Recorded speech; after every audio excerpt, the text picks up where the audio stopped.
Welcome back, everybody, and welcome to the world of inspirational women in history.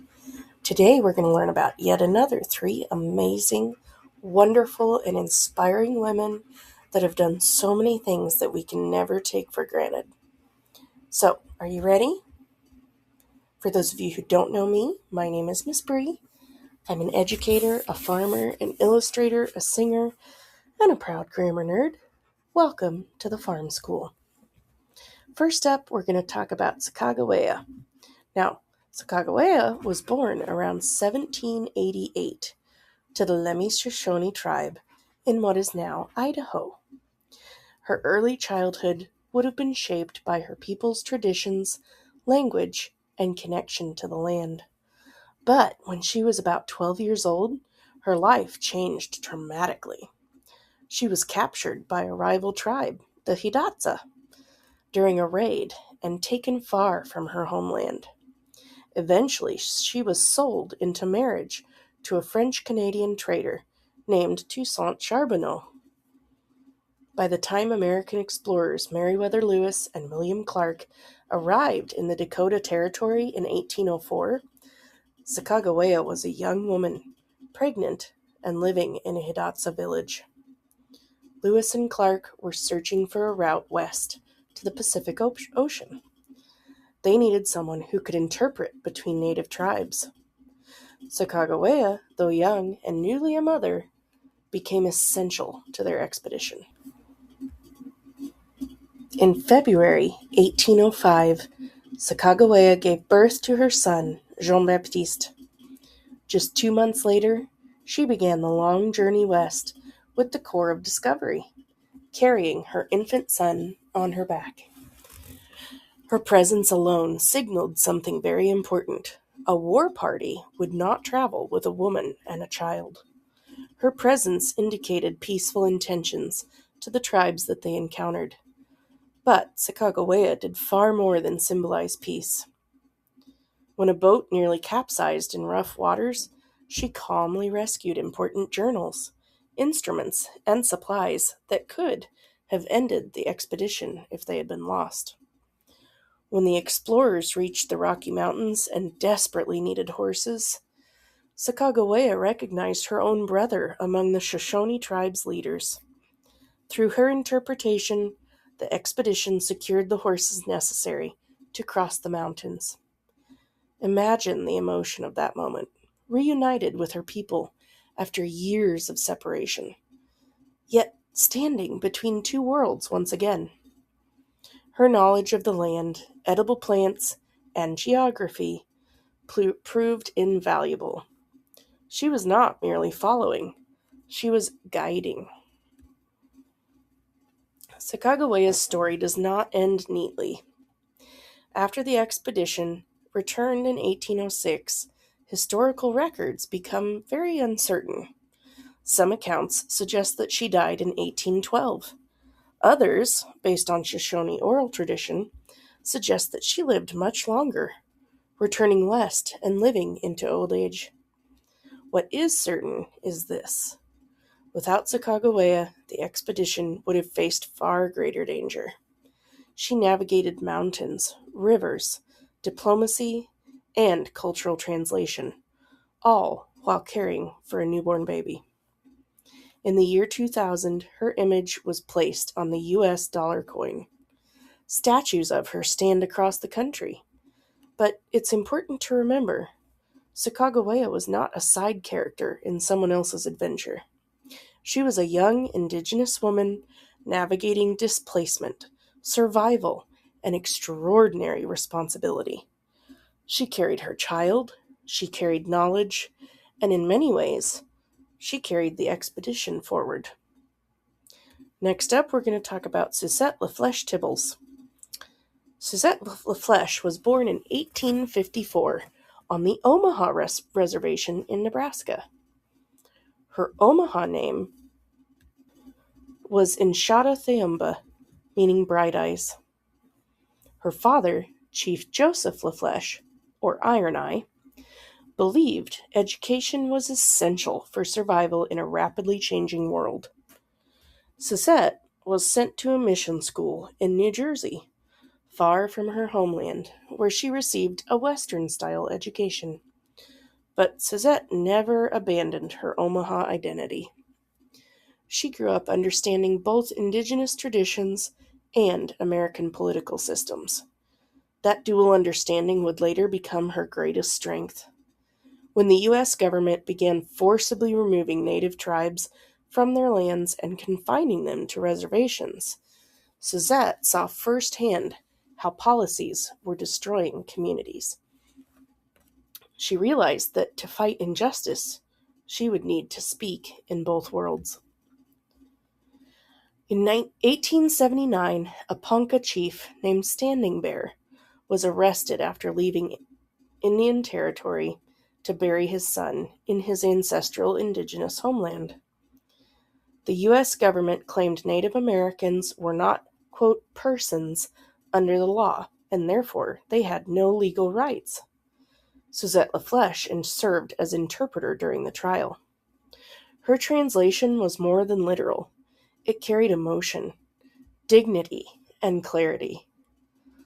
Standing Bear famously declared, quote, "I am a man." And in a landmark decision, the court ruled that Native Americans are indeed persons under U.S. law and entitled, therefore, to habeas corpus rights. This was a historic moment, and Susette's role was critical. She did not shout, she translated, she amplified, and through language, she helped to shift the legal status of Native peoples in the United States. After the trial, Susette traveled across the United States and even over to Europe, speaking about the injustices Native Americans faced. She wrote articles and gave lectures, educating audiences who had very little understanding of Indigenous life beyond the stereotypes that white people had made common. Later on, she married journalist Thomas Tibbles, who had also supported Standing Bear's case. Susette worked tirelessly to advocate for Native rights, land protection, and fair treatment under the law. In 1994, she was posthumously inducted into the National Women's Hall of Fame. Susette La Flesche Tibbles reminds us that activism does not always look like protest. Sometimes it looks like translation. Sometimes it looks like education.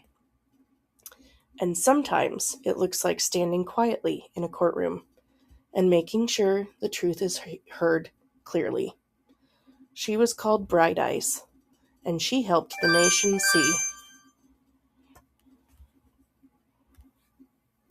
Lastly, we're going to look at Dr. Isabella Pringle.